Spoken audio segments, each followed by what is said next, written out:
बोलिए सद्गुरु कबीर साहेब की जय। अच्छा, साहेब बंदगी साहेब। विश्व वंदनीय सद्गुरु कबीर साहेब, उपस्थित सभी, आज संत सभा में प्रेमी जन, गुरु भाई, माता बहन, सभी को मेरी तिरेवार साहेब बंदगी साहेब। 3 बार बंदगी कबीर पंथ में बोली जाती है। क्यों बोली जाती है? क्योंकि हम 3 तरफ से पाप करते हैं, वचन से, कर्म से और मन से। वचनों से भी हम किसी को कटु वचन बोलते हैं तो उससे भी पाप होता है, और मन से हम किसी के मुख से नहीं बोलते, मन से बुरा सोचते हैं तो भी पाप लगता है, और हम तन से किसी का बुरा करते हैं तो भी पाप लगता है। इसलिए 3 पापों को खत्म करने के लिए 3 बार बंदगी बोला जाता है। वो पहली बंदगी माता पिता को होता है, क्योंकि माता पिता ने ही हमको इस जगत में लाए। दूसरी बंदगी गुरु को होता है, जो सद्गुरु का मार्ग बताता है।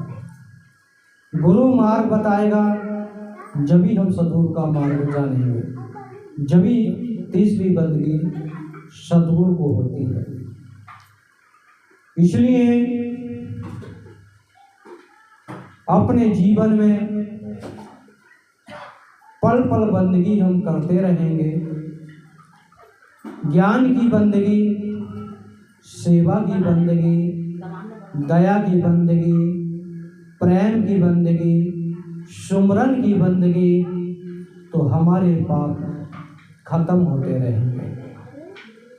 हम खाली बंदगी करते रहेंगे और अपने मन की गंदगी दूर नहीं करेंगे तो उस बंदगी का लाभ हमको कैसे मिलेगा?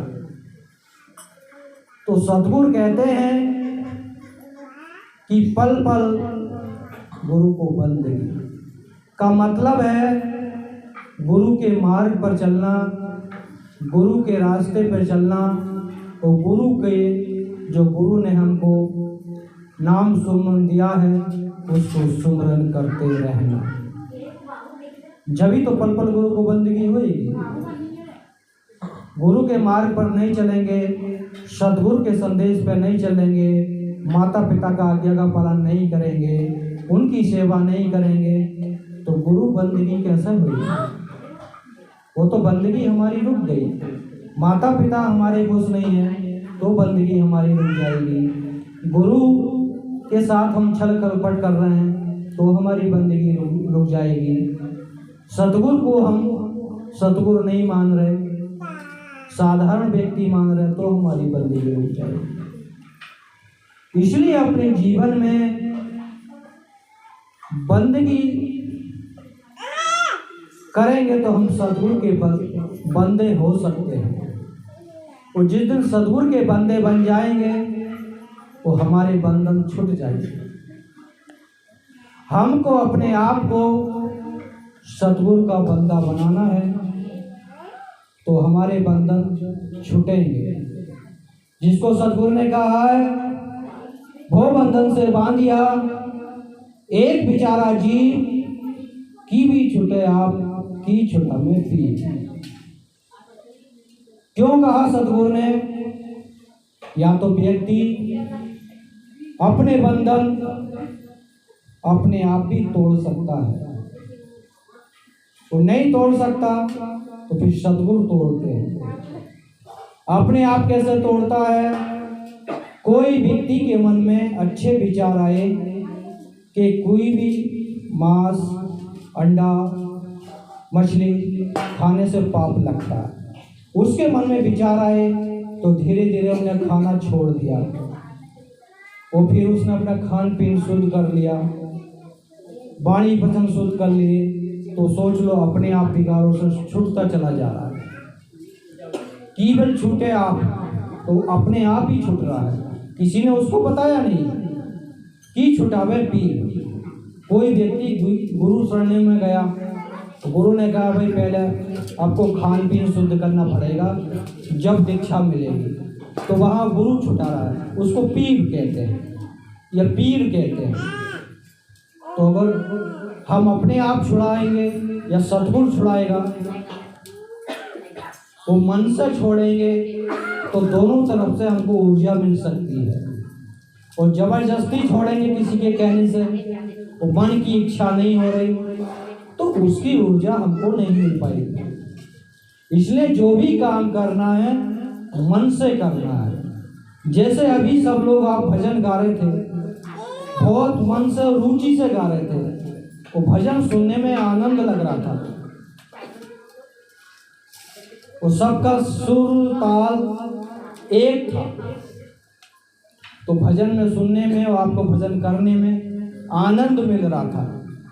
ऐसे ही अगर हमारे अंदर दया का, क्षमा का, संतोष का, धीर का, विचार का, गुण का, सेवा का, प्रेम का, सुमरन का, ध्यान का, ये सब सुमरन सब सुर मिल जाएंगे तो अंदर ऑटोमेटिक जो हमारे अंदर आनंद धुन है वो प्रकट हो जाएगी, आनंद बाजा बजने लगेगा। लेकिन सुरों के ताल हमको मिलाने पड़ेंगे। हमारे हृदय में ज्ञान के तार नहीं हैं, दया के नहीं हैं, करुणा के नहीं हैं, प्रेम के नहीं हैं, क्षमा के नहीं हैं, सुमरन के नहीं हैं, माता पिता की सेवा के नहीं हैं, तो हमारे यहाँ अंदर आनंद बाजा कैसे बाजेगा? वो परमात्मा की शक्ति हमारे अंदर कैसे प्रकट होगी? क्योंकि परमात्मा के अनुसार हम कार्य नहीं कर रहे, सद्गुरु के अनुसार हम कार्य नहीं कर रहे, तो उसकी शक्ति हमको कैसे मिलेगी? इसलिए स्वागन होना, क्योंकि हमने मंगल सूत्र तो पहन लिया, गुरु से गुरु दीक्षा ले ली, कंठी पहन ली, तो स्वागन हो गए नहीं हो गए। लेकिन उसके अनुसार हम श्रृंगार नहीं कर रहे। जैसे पतिव्रती नारी होती है, अपने जब तक उसका पति जीवित रहता श्रृंगार करती है नहीं करती है, और जो नारी श्रृंगार नहीं करती पति के रहते हुए, उसको लोग अच्छा नहीं समझते। तो ऐसे ही हम ज्ञान की दृष्टि में जाएंगे तो सद्गुरु का श्रृंगार क्या है? दया, क्षमा, संतोष, धीर, विचार, गुण, भक्ति, सेवा, सुमरन, ध्यान, माता पिता की सेवा, ये सद्गुरु का श्रृंगार है। ये श्रृंगार करेंगे जब तो सद्गुरु हमारे पति हम पर खुश होंगे। जब पति खुश होता पत्नी पर, जब तो कुछ अच्छी अच्छी चीजें खाने के लिए लाकर देता घर में। ऐसे ही हम अगर सद्गुरु का श्रृंगार करेंगे जब तो सद्गुरु की कृपा हम पर होएगी, जब तो हमारे अंदर ज्ञान के फल लगेंगे, जब तो हमारे अंदर मोक्ष का फल लग सकता है। उसके अनुसार हम श्रृंगार नहीं कर रहे, अपने आप को नहीं सजा रहे। हम अपने आप को नहीं सजाएंगे ज्ञान से, भक्ति से, सेवा से, तो सद्गुरु हमारे हृदय में कैसे विराजमान होंगे? हमारे हृदय में तो विकारों का अंधकार है। जब विकारों का अंधकार है हमारे हृदय में, तो उस हृदय में भगवान कैसे आएंगे? अंधकार में तो भगवान नहीं जाता। जिसको कहते हैं कि तेरा गंदा पड़ा द्वारा कैसे आएंगे भगवान? जब हमारा मकान गंदा पड़ा है, उसमें काम, क्रोध, लोभ, मोह, अहंकार, निंदा, चुगली, बेईमानी, ये सब भरे हैं, तो उसमें भगवान कहाँ प्रवेश करेगा? तो सद्गुरु को प्रवेश करना है अपने हृदय में, या सदगुरु से बात करना है डायरेक्ट, या उनका दर्शन करना है, तो ज्ञान का दीपक जलाना पड़ेगा। अपने हृदय में ज्ञान का दीपक जलाना पड़ेगा, सेवा का दीपक जलाना पड़ेगा, दया का दीपक जलाना पड़ेगा, ध्यान का दीपक जलाना पड़ेगा, सुमरन का दीपक जलाना पड़ेगा, माता पिता की सेवा का दीपक जलाना पड़ेगा, बड़े भाई का सम्मान का दीपक जलाना पड़ेगा, छोटे भाई का प्रेम करने का दीपक जलाना पड़ेगा, सबसे मानवता का संदेश, भेदभाव ना करने का, सत्यता का दीपक जलाना पड़ेगा। जभी तो हमारे हृदय में प्रकाश होएगा। जब हृदय में प्रकाश होएगा इतनी चीजों का, तो अंधकार तो दूर तक नहीं दिखेगा। जिस घर में प्रकाश होता है ज्ञान का, उस घर में जाने से शांति महसूस होती है।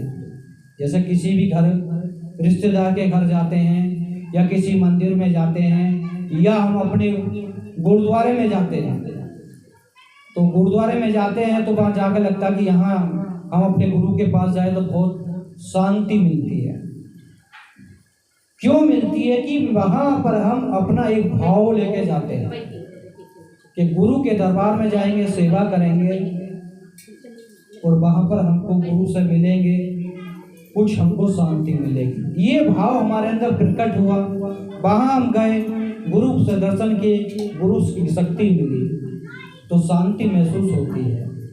ऐसे ही अगर हम भी अपने अंदर ज्ञान का दीपक जलाएंगे, तो सदगुरु की कृपा वहीं से हमको मिलने लगेगी, गुरु की कृपा हमसे वहीं से मिलने लगेगी। लेकिन गुरु के आदेश के अनुसार हम कार्य करेंगे, जभी तो वो ऊर्जा मिलेगी। वो हम कार्य नहीं करेंगे तो ऊर्जा कैसे मिलेगी? क्योंकि हमने अपने खेत में धान ना लगा के बबूल लगा दिए तो आम तो पैदा होगा नहीं, कांटे ही पैदा होंगे। इसलिए हमने अपने जीवन में आम का बगीचा नहीं लगाया, बेरी का लगा दिया या कीकर का लगा दिया, तो बेरी पे तो कांटे ही उत्पन्न होंगे, फल तो नहीं मिलेंगे ना। इसलिए अपने जीवन में जो जहरीले या कटीले वृक्ष हैं उनको खत्म करो। कौन से कटीले वृक्ष हैं? जहरीले वृक्ष हैं। काम है, क्रोध है, लोभ है, मोह है, निंदा है, चुगली है, बेईमानी है, एक दूसरे से ईर्ष्या करना है, ये हमारे जहरीले वृक्ष हैं जो हमारे अंदर रूपी आत्मा रूपी शक्ति को जहरीला कर देते हैं। वो जहरीला करते हैं तो जहर आदमी के अंदर घुसता है तो आदमी की सहन शक्ति खत्म हो जाती है, उसकी मृत्यु हो जाती है। शरीर से आत्मा निकलने का नाम ही मृत्यु नहीं है। जो व्यक्ति अपने हृदय से दया को मार दे, माता पिता का सम्मान ना करे, तो सोच लो वो हृदय जिंदगी मर चुका है। इसलिए अपने हृदय से इन जहरीले वृक्षों को खत्म करो, दया के वृक्ष लगाओ, क्षमा के वृक्ष लगाओ, सेवा के वृक्ष लगाओ, सुमरन के वृक्ष लगाओ, भजन कीर्तन के वृक्ष लगाओ। तो हम 1 साल में 10 साल में एक वृक्ष भी लगाएंगे तो भी हमारा बगीचा हरा भरा हो सकता है। लेकिन हम अपने अंदर वो वृक्ष, फलदारी वृक्ष लगा नहीं पा रहे। इसलिए जो भक्ति की शक्ति मिलनी चाहिए थी वो हमको नहीं मिल पा रही, क्योंकि उसमें कमी जो है केवल हमारी है, किसी की दूसरे की कमी नहीं है। हम अपनी बुराइयों को छोड़ नहीं रहे, अच्छाइयों को छोड़ देते हैं जल्दी, लेकिन बुराइयों को नहीं छोड़ते। जब बुराइयों को नहीं छोड़ेंगे तो हमारे हृदय में अच्छाई कैसे प्रवेश होगी? इसलिए अपने हृदय में ज्ञान का दीपक जलाइए, विवेक रूपी झाड़ू लगाइए और सुमरन रूपी उसमें तेल डालते रहिए, तो दीपक तो कभी भी नहीं बुझेगा। हम सुमरन करना छोड़ दिए, सेवा करना छोड़ दिए, तो हृदय में तो अंधकार ही हो जाएगा। फिर धीरे पाठ करना भी छूट जाएगा, भजन कीर्तन करना भी छूट जाएगा। इसलिए प्रतिदिन नित्य नियम करना अनिवार्य है। जब ही हमारे हृदय में ज्ञान का दीपक जलता रहेगा।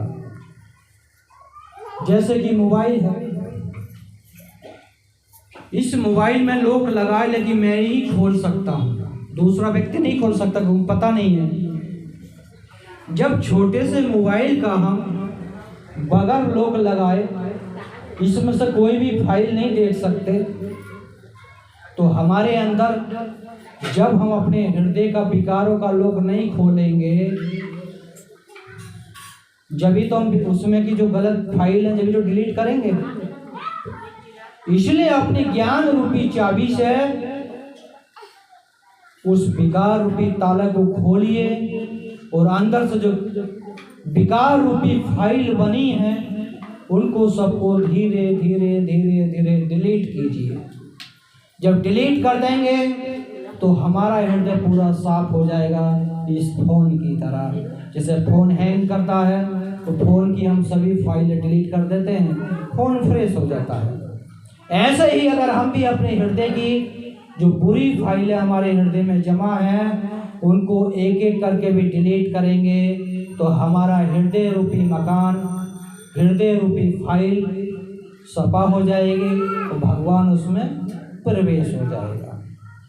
जिसको सतगुरु कहते हैं, सांच बराबर तप नहीं, झूठ बराबर पाप, जाके हृदय सांच है ताके हृदय आप। क्योंकि इसमें न कभी हमने हिंदू को कहा है, न मुस्लिम को कहा, न सिख को कहा, न ईसाई को कहा है, उसने पूरे संसार को कहा है कि जिसके हृदय में पाप है, एक पाप आएगा तो उसके पीछे काम भी आ जाएगा, निंदा भी आ जाएगी, चुगली भी आ जाएगी, बेईमानी भी आ जाएगी, धीरे धीरे सब प्रवेश कर जाएंगे।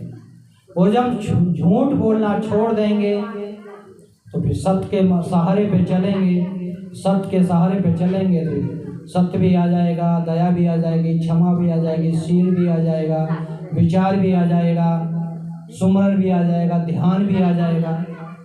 ये इतनी चीजें आ जाएंगी तो ये सद्गुरु भी हमारे हृदय में आ जाएगा।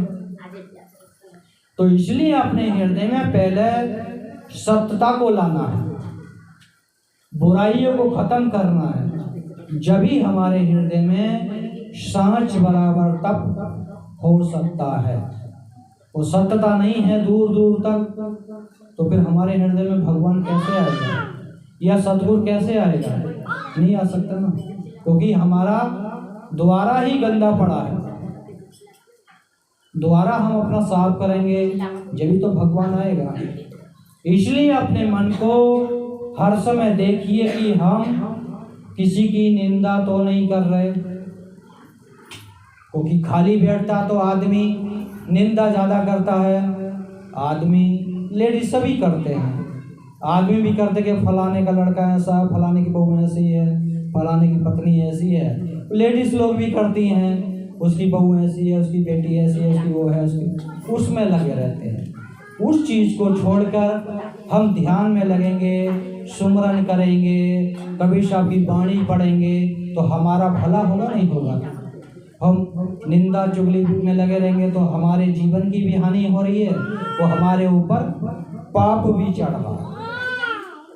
इसलिए इन चीज़ों से हम जितने दूर रहेंगे इतने ही हम सद्गुरु के पास जाएंगे।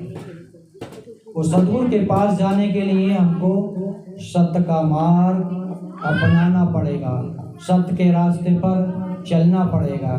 जब ही हमारे जो विकार खत्म होंगे, जिसको कहते हैं ज्ञान की टोबल सर्जन जोड़ा, जब ज्ञान की सुई से हम कपड़े को सिलेंगे, भक्ति रूपी चादर को, तो धीरे धीरे सिल जाएगी, नहीं सिल जाएगी, जिसको ज्ञान गुदरी में आता है। जैसे बिहार की दृष्टि में कोई कपड़ा फट जाता है, सुई डालते हैं, धागा डालते हैं, उसको सिल देते हैं। ऐसे ही हमारी भी आत्मा रूपी चादर जो, उसमें विकारों के छेद हो चुके हैं, उन छेदों को बंद करने के लिए ज्ञान की सुई लेना पड़ेगा, विवेक रूपी डोरा लेना पड़ेगा, जब भी तो हम उसको सुन सकते हैं। हमारे हृदय में विवेक नहीं है, सही का और गलत का निर्णय नहीं ले रहे, तो हम अपने हृदय रूपी चादर को कैसे सिलेंगे? इसलिए ज्ञान गुदरी जो है पूरा साधना का विषय है। उसको हम ध्यान से पढ़ेंगे, ध्यान से सुनेंगे, तो उसकी दृष्टि से ही हम परम सत्ता को प्राप्त कर सकते हैं।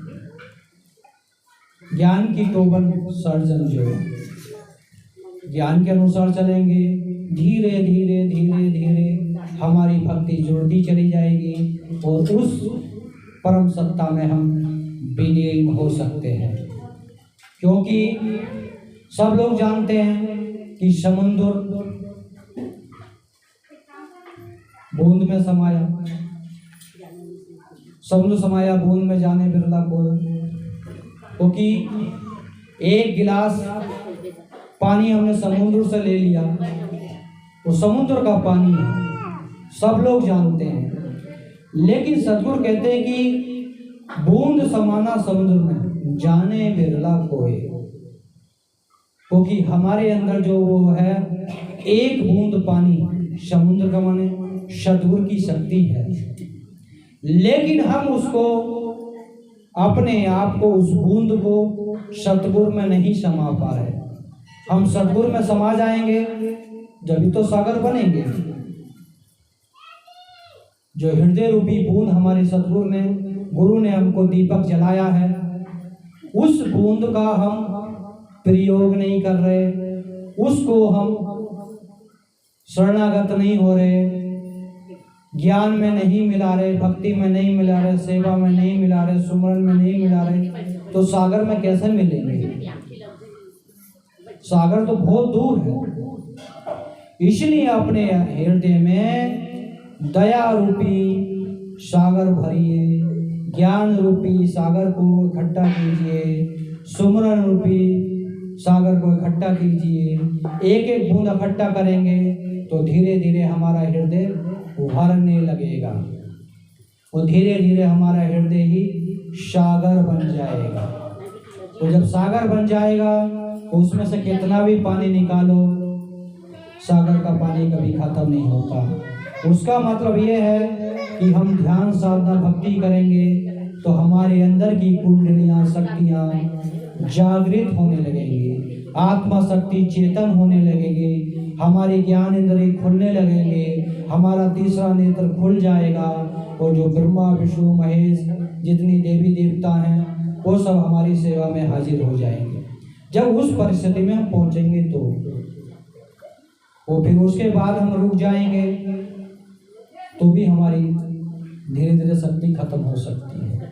रुकना नहीं है, हमको चलते रहना है, सेवा भी करते रहना है, भक्ति भी करते रहना है, और छोटे बड़ों का सबको सम्मान भी करना है।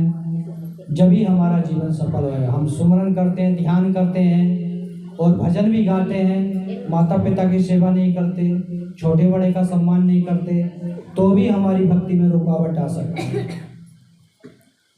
इसलिए हमें सबको लेके चलना है, सबका सम्मान करना है, क्योंकि भोजन जब ही स्वादिष्ट बनता है जिस भोजन में समान रूप से नमक डालते हैं, समान रूप से हल्दी डालते हैं, समान रूप से धनिया डालते हैं, समान रूप से तेल डालते हैं, समान रूप से उसमें जीरा डालते हैं, समान रूप से उसको पकाते हैं, जब तो सब्जी टेस्टी होती है।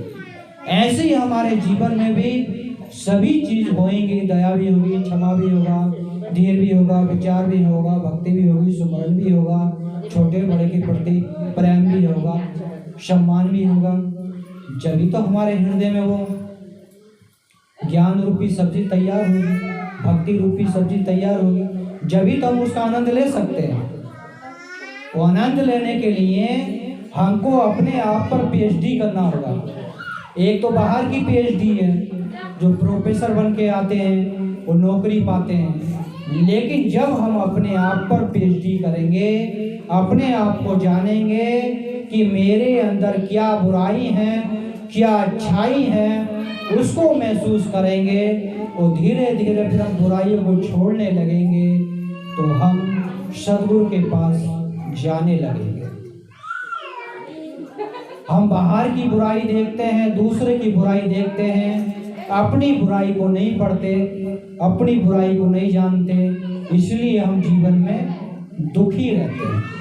जिसको सद्गुरु कहते हैं, बुरा जो देखन मैं चला, बुरा न मिलिया को, जो दिल खो जाए अपना, मुझसे बुरा न को। सद्गुरु समझा रहे हैं कि हम संसार में दूसरे की बुराइयों को देखते हैं, लेकिन अपनी बुराइयों को नहीं देखते। जो व्यक्ति लौटकर अपनी बुराइयों को देखने लगता है तो उसको फिर अब उसके मन में विचार आता है, इन लोगों से ज़्यादा बुरा तो मैं ही था। इसलिए हम अपनी बुराइयों को छोड़ते चले जाएंगे, अच्छाइयों को ग्रहण करते चले जाएंगे, तो हमारा जीवन सफलता की ओर चला जाएगा। उसी को सद्गुरु कहते हैं, श्वास श्वास में नाम ले, वृथा श्वास मत खोए, ना जाने सांस को आवन होए न होए। क्योंकि सद्गुरु समझा रहे हैं सांस का मोल, कि एक सांस चली जाएगी, 3 लोक की संपत्ति हम किसी को देंगे, काल निरंजन को, वो सांस हमको वापसी नहीं कर सकता। तो एक सांस कितनी कीमती है, 3 लोक की संपत्ति। इतना धन भी देंगे हम, फिर भी हमारी सांस को काल निरंजन वापसी नहीं कर सकता। तो हम तो अपने पल को, अपने समय को बेअर्थ गमा रहे हैं। तो गमा रहे हैं, जो चला गया सो चला गया, उसको हम वापस नहीं ला सकते। लेकिन जो समय हमारा बचा है उसको सदुपयोगी कर सकते हैं। ज्ञान में, ध्यान में, सेवा में, पूजा में, पाठ में, माता पिता की सेवा में, गुरु की सेवा में, छोटे बड़े के सम्मान में, उसको तो हम बचा सकते हैं। जो चला गया वो तो हमारे हाथ में नहीं था, लेकिन जो वर्तमान में हम देख रहे हैं वो तो हमारे हाथ में है। इसलिए संसार में जो भी चीज आती है कोई भी स्थायी नहीं है। ये मकान भी स्थायी नहीं है, ये पीकर भी स्थायी नहीं है, मैं भी स्थायी नहीं है, कोई स्थायी नहीं है। हमारे अंदर सुख भी आएगा, दुख भी आएगा, वो भी स्थायी नहीं है।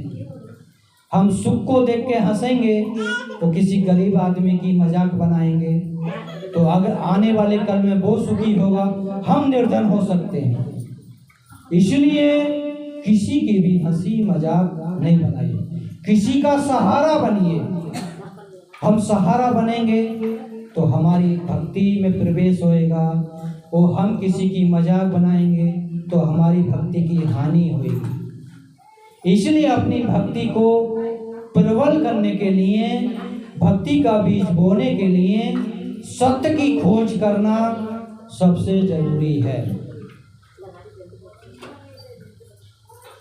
सब कुछ जान लिया, सब कुछ पहचान लिया, माता पिता को नहीं पहचाना तो भी अधूरा रह जाएगा।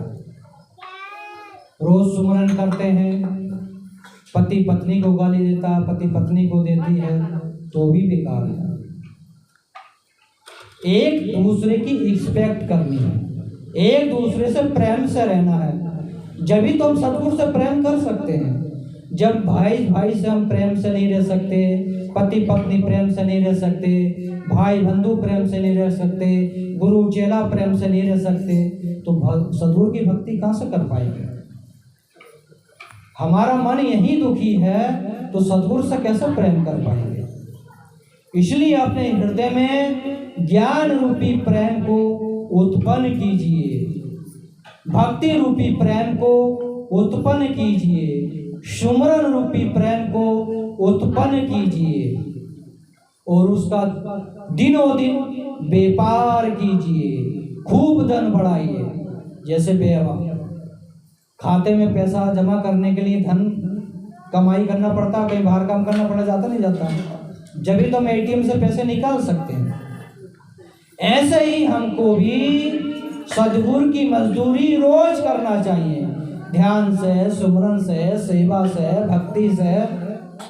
ये सद्गुरु की मजदूरी है।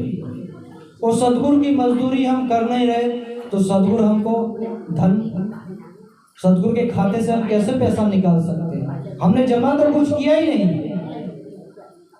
हम जमा करेंगे खाते में जभी तो निकाल सकते हैं। तो सद्गुरु के खाते में ना तो हमने दया जमा की, न सेवा जमा की, न प्रेम जमा किया, न भक्ति की, न सुमरन किया, न जाप किया, न पाठ किया, न पूजा की, न आरती की।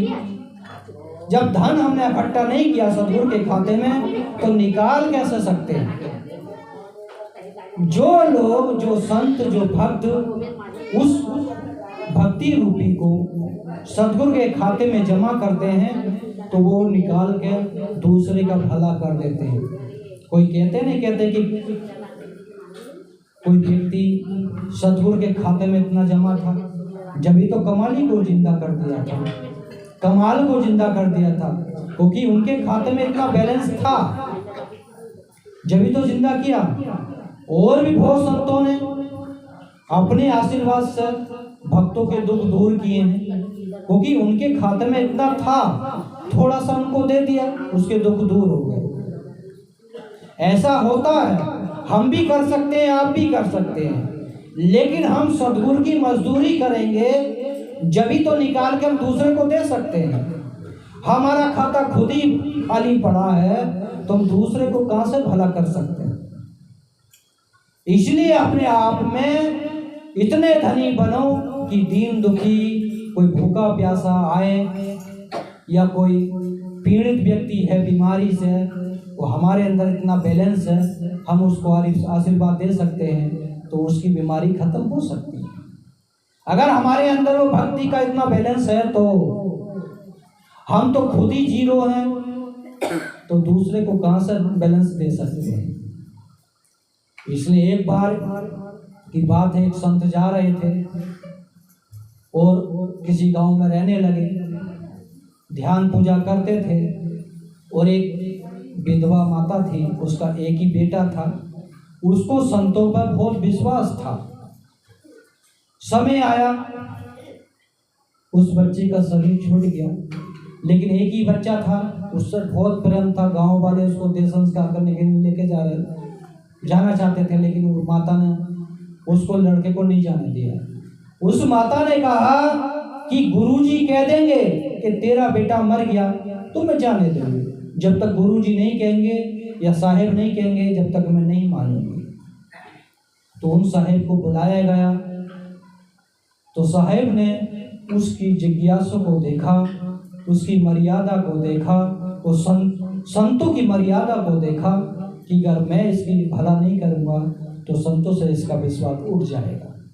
तो सद्गुरु ने कहा ये माता ठीक कहती है कि इसका बेटा मरा नहीं है। तो उधर उसका बेटा ठीक हुआ और तीसरे दिन बाद ही उन संत जी ने अपना शरीर छोड़ दिया। क्यों छोड़ दिया? उन्होंने जो कमाई की थी उस कमाई से उसको जीवित किया। वहां उनका अपनी आयु उन्होंने उनको दे दी, उन्होंने अपनी आयु अपनी शक्ति से उसको दे दी। 3 दिन बाद उनका शरीर छूट गया। ऐसे ही अगर हम भी सद्गुरु की मजदूरी करेंगे जभी तो हमारे हृदय रूपी सद्गुरु के खाते में पैसा जमा होगा, भक्ति जमा होगी, दान पुण्य जमा होगा। और हम मजदूरी कर ही नहीं रहे तो सद्गुरु के खाते से कहते हम 4 साल हो गए, 10 साल हो गए, 20 साल हो गए भक्त बने हुए, हमारे घर में कुछ सुख शांति नहीं है। पतोई भी कहना नहीं मानती, पति भी नहीं मानता, बच्चे भी नहीं मानते, उसमें ही लगी है, भक्ति करती नहीं, उसी में उधेड़ बुड़ में लगी है कि हम तो गुरु भक्त बने थे, इतने दिन से भक्त बने, हमारे घर में कुछ सुख शांति नहीं। भक्ति तो कुछ की नहीं और गुरु पे ही आरोप लगा दिया, सद्गुरु पे ही आरोप लगा दिया। इससे बढ़िया तो मैं भोले बाबा की गुजारण ठीक थी, उसमें खा पी लेती थी, और कबीर पंथ में आ गई तो खा भी नहीं सकती, पी भी नहीं सकती, वो कहीं बाहर जाके भी नहीं खा सकती, और मेरा कुछ काम भी नहीं बन रहा। ऐसे मन में आदमी के सवाल आते हैं। खाली कंठी फेरने से हम वो ऊर्जा और शक्ति नहीं आ सकती।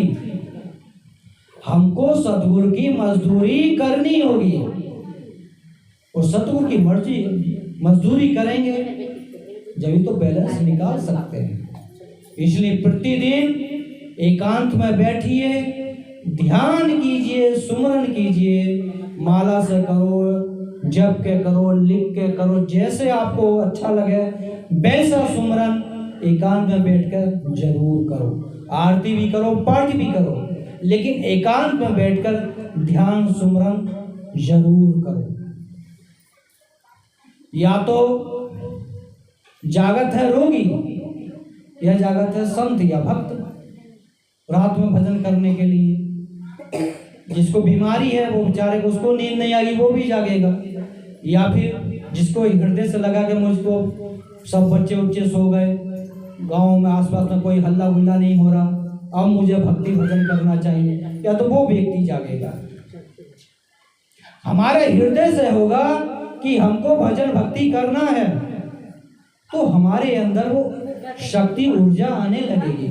हम 4 दिन भी नहीं सोएंगे तो भी हमें आलस नहीं लगेगा, क्योंकि वो ऊर्जा ध्यान सुमरन से हमको मिल रही है, भक्ति करने से ऊर्जा मिल रही है। तो हमारे हृदय में निराशा क्यों आएगी? हम ध्यान सुमरन नहीं कर रहे तो हमारे हृदय में जो ऊर्जा परमात्मा की आनी चाहिए नहीं आ रही। ऊर्जा हमको 2 जगह ही मिलती है, तीसरी जगह नहीं मिलती। एक तो हम जब गहरी नींद में सोएंगे, 10 मिनट ही सोएंगे, लेकिन लगेगा हमारा शरीर एकदम फ्रेश है। गहरी नींद आएगी तो 10 मिनट में हमारा शरीर रिलैक्स हो जाएगा, उस समय सद्गुरु की ऊर्जा मिलती है। या फिर हम गहरे ध्यान में जाएंगे, मन को मार गगन चढ़ जाएगी, उस परिस्थिति में जाएंगे तो सद्गुरु की भी ऊर्जा मिलेगी। तो सद्गुरु यहाँ कहते हैं मन को मार गगन चढ़ जाए, मान सरोवर पैटो नाई। तो मन को मारने की बात करते हैं और हम मन के अनुसार चलते हैं। तो सद्गुरु कहते हैं मन को मारो, मन के अनुसार नहीं चलना है, आत्मा के अनुसार चलना है, परमात्मा के अनुसार चलना है। जब कोई भी हम बुरा कार्य करते हैं तो कभी कभी मन में आता ना कि भी ये काम नहीं करना चाहिए, पीछे से शैतान कहता हक करना चाहिए, जो होगा देखा जाएगा। उस समय परमात्मा भी हमको समझा रहा है, काल निरंजन भी हमको इशारा दे रहा है, लेकिन हम काल निरंजन की बात मान लेते हैं, मन की बात मान लेते हैं, आत्मा की बात या परमात्मा की बात नहीं मानते, इसलिए धोखा खा जाते हैं। आवाज हमारे हृदय से निकलती है, कोई भी बुरा कार्य हम जब करने जाते हैं, उस परमात्मा की आवाज को हम दबा देते हैं। जब परमात्मा की आवाज को दबा दिए तो परमात्मा हमको कैसे मिलेगा? उसकी आवाज को ही हमने दबा दिया, उसकी आवाज को नहीं सुना तो सद्गुरु हमारी आवाज, हमारी पुकार कैसे सुनेगा? इसलिए हमें सद्गुरु की पुकार सुननी है जो हृदय से निकलती है। हाँ, अच्छे कार्य करो, निंदा मत करो, चुगली मत करो, बेईमानी मत करो, झूठ मत बोलो, इनको त्याग देना है। जब इनको त्यागेंगे जब तो हम त्यागी पुरुष बनेंगे, जिसको सद्गुरु कहते हैं कंचन तजना सहज है, सहज नारी का ने, मान बढ़ाई ईसा दुर्लभ तजना ये।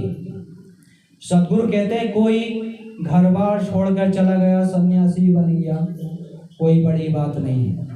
पत्नी छोड़ के चला गया, बच्चे छोड़ के चला गया, कोई बड़ी बात नहीं है। या पत्नी गुस्से में साधु बन गई, कोई बड़ी बात नहीं है। सद्गुरु कहते हैं जब तक हृदय से आपके ईर्ष्या, निंदा ये नहीं छूटेगा, चुगली नहीं छूटेगी, जब तक आपने कुछ नहीं छोड़ा। क्योंकि घरों का संसार तो आपके हृदय में बसा है, ये संसार को आप छोड़ के चले गए, परिवार को छोड़ के घर गए, लेकिन आपके अंदर जो परिवार बैठा है, काम क्रोध लोभ मोह अहंकार निंदा चुगली बेईमानी, इस परिवार को तो साथ लेके गए हैं।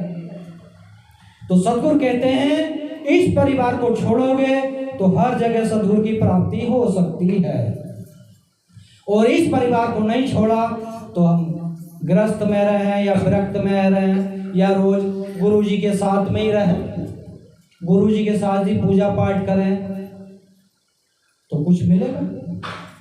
हम अपने आप को ही धोखा दे रहे हैं। गुरु जी क्यों उधर है? गुरु जी तो जानते कहाँ इसने भी क्रोध नहीं छोड़ा, मुझ पे ही क्रोध कर देता, कभी कभी मेरी बात नहीं सुनता, दूसरे की बात सुनता है।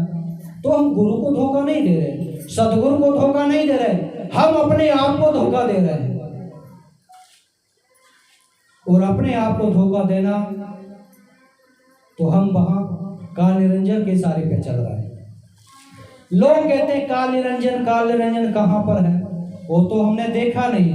हर आदमी के अंदर काल बैठा है।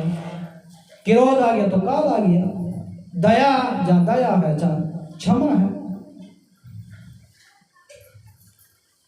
तो इसलिए अपने हृदय में सत्य की खोज करो। जो व्यक्ति सत्य को जानेगा वही परमात्मा को जान सकता है। सत्य से ही सद्गुरु मिलेगा, सत्य से ही सद्गुरु मिलेगा। ना तो हम ढोलक बजाते रह जाएंगे, सुर ताल नहीं निकलेगा। किसी अनाड़ी आदमी को ढोलक दे दो बजाने के लिए, ढवा ढवा ढवा ढवा करेगा, सुर ताल नहीं निकाल सकता। इसलिए जो व्यक्ति इसकी कला जानता है बजाने की, वही उसमें से सुर ताल निकाल सकता है। इसलिए अपने अंदर वो कला उत्पन्न करो जिससे सद्गुरु रूपी ढोलक और सद्गुरु रूपी धुन हम निकाल सकते हैं, जिसको कहते हैं कबीर धुनी। जैसे मगहर में गए होंगे ना आप लोग, कुछ लोग कबीर धुनी के दर्शन करने के लिए गए होंगे मगहर में। तो सद्गुरु ने उस कबीर धुनी से, आत्मा धुन से वर्षा कराई थी। खाली लोग सोचते हैं कबीर साहब ने धुना लगाया होगा उससे ही वर्षा हो गई होगी, लेकिन वो धुना कबीर साहब ने कभी नहीं जलाया। ज्ञान की धुन जलाई, सतनाम की धुन जलाई, उस धुन से, उस भक्ति से, उस ऊर्जा से बारिश कराई। उन्होंने उस प्रकृति के नियम को भी बदल दिया। जब हम उस लेवल पे जाएंगे, प्रकृति को हमारे अनुसार चलना पड़ेगा। जो महापुरुष होते हैं, संत होते हैं, प्रकृति को बदलते हैं, भगवान उनका आदेश का पालन करते हैं। एक बार की बात है, काशी में 80 घाट पर एक तरफ कीनाराम बाबा रहते थे और एक तरफ तुलसीदास रहते थे। वो एक भगत था, उसके पास बच्चे उच्चे नहीं था, लेकिन तुलसीदास के आश्रम में जाकर सेवा उवा करता था। तो सेवा करता था, घर में बच्चे नहीं थे, सोना आंगन था, तो निराश होकर रहते थे। तो उन्होंने पूछा, भाई तुम इतनी सेवा करते हो, सुमरन भी करते हो, निराश क्यों हो? कि हमारे घर में कोई बच्चा उच्चा नहीं है, इसलिए हमको निराशा लगता है। सब लोग हमको निर्वंशिया कहते हैं, कहते हैं कि इनका मुंह देखना पाप है। ऐसे ऐसे लोग हमको सबक बोलते हैं। तो तुलसीदास जी ने कहा, अच्छा मैं भगवान से पूछकर बताऊंगा। तो उन्होंने ध्यान में बैठे, विष्णु भगवान से, राम भक्त थे, उनसे चर्चा की अपने ध्यान सुरति से। तो उन्होंने बताया कि इसके जीवन में 7 जन्म तक कोई बच्चा नहीं है। उन्होंने फिर ये बात उस भक्त से बता दी। भक्त बेचारे सुन के चले गए। फिर किसी ने बताया कि भाई दूसरी तरफ कीनाराम बाबा भी रहते हैं, अच्छे संत हैं, उनके पास जाएंगे तो कब तक तुम्हारा भला हो जाए। फिर वो भक्त कीनाराम बाबा के पास जाने लगे, सेवा करते रहे। फिर उन्होंने पूछा, भाई क्या दिक्कत है, क्यों निराश रहते हो?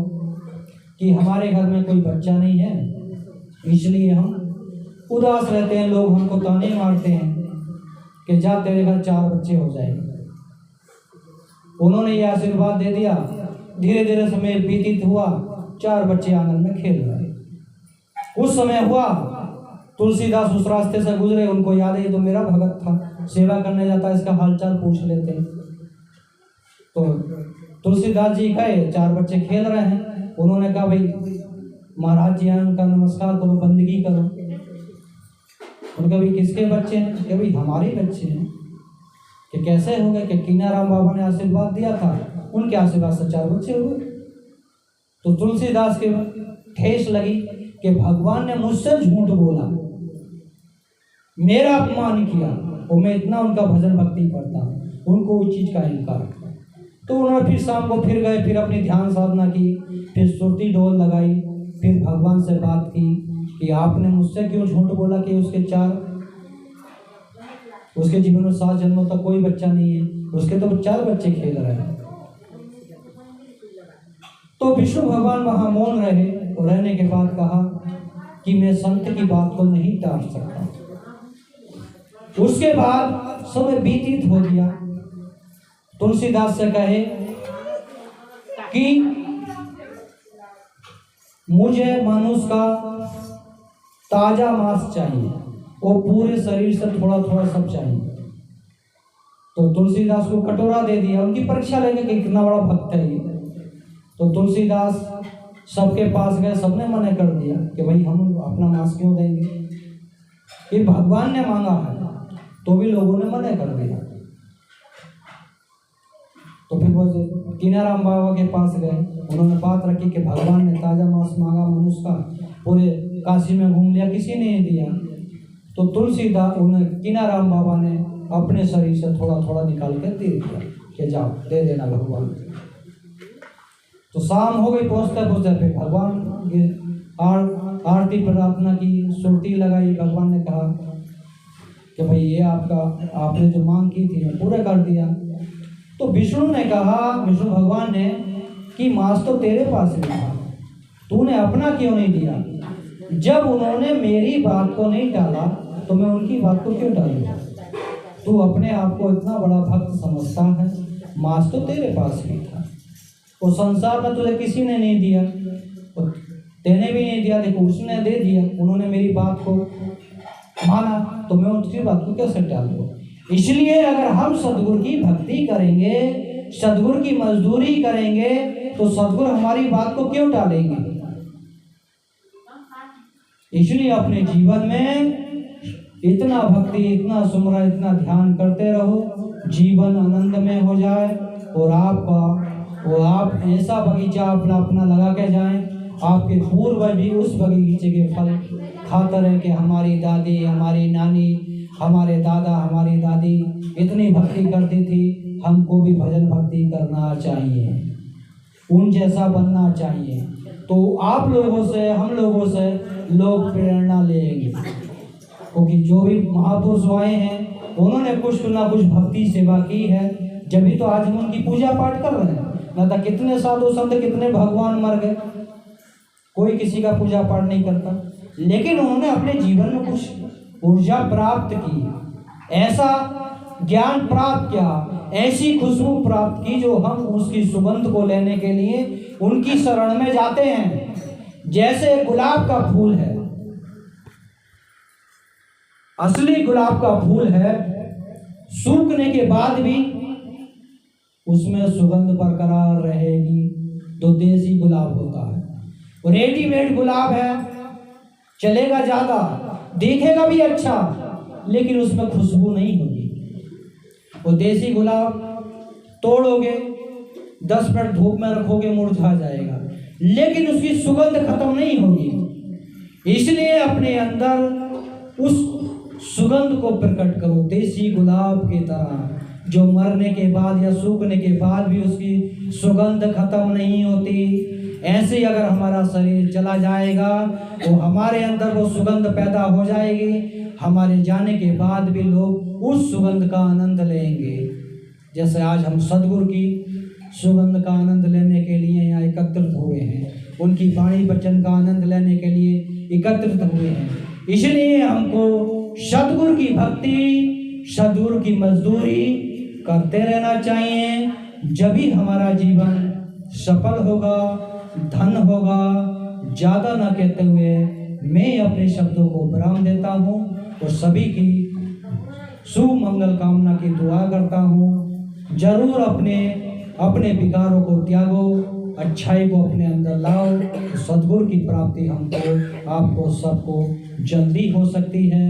बोलिए सद्गुरु कबीर साहेब की जय। साहेब बंदगी, साहेब बंदगी, साहेब।